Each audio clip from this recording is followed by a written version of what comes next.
নমস্কার। দুদিন ধরেই ভাবছি যে ভিডিওটা বানাবো, কিন্তু হয়ে উঠছে না, ভেবেও পাচ্ছি না যে কি বললে ঠিক হয়। কিছুই তো ঠিক হচ্ছে না আমাদের এখানে।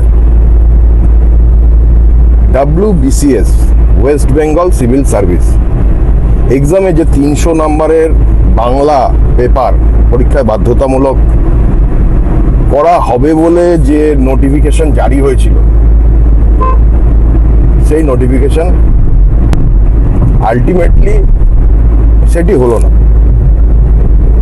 নোটিফিকেশন ক্যান্সেল হয়ে গেল, এবং একবার নয়, পরপর দুবার এরকম হলো। আচ্ছা, আমাদের পশ্চিমবঙ্গেই কেন এরকম বলতে পারেন? পশ্চিমবঙ্গ কি ভারতবর্ষের বাইরে? পশ্চিমবঙ্গ হলো ভারতবর্ষ। আজ সাউথে চলে যান, তামিল বলুন, কন্নড় বলুন, তেলেঙ্গানা বলুন, যেখানে বলুন, সাউথে বলুন, মহারাষ্ট্রে বলুন, ওড়িশায় বলুন, যে সমস্ত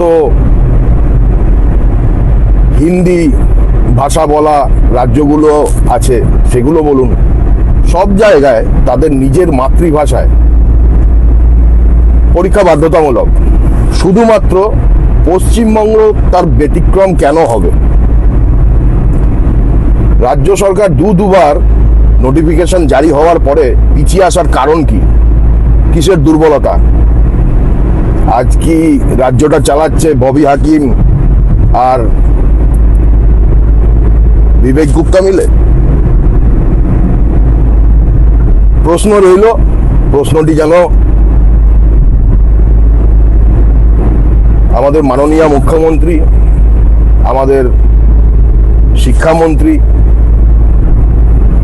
সমস্ত এডুকেশনাল ডিপার্টমেন্টের কাছে এই মেসেজটি পৌঁছায়, এই আশা রাখবো প্রত্যেক বাঙালির কাছে।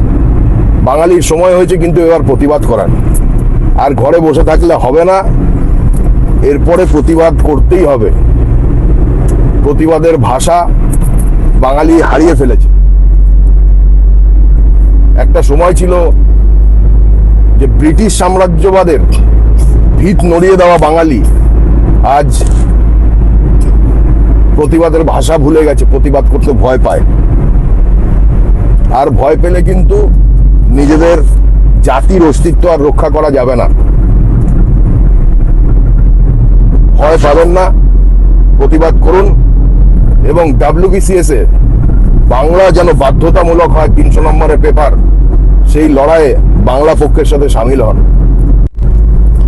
এই যে বাংলা পক্ষ প্রতিবাদ করছে, যারা বাংলা পক্ষের সদস্য, তারা কিন্তু কেউ WBCS পরীক্ষায় বসবে না, বা তাদের ছেলে মেয়ে সবাই WBCS এ পরীক্ষায় জন্য প্রিপারেশন নিচ্ছে বা তারা পরীক্ষায় বসবে, সেটাও না।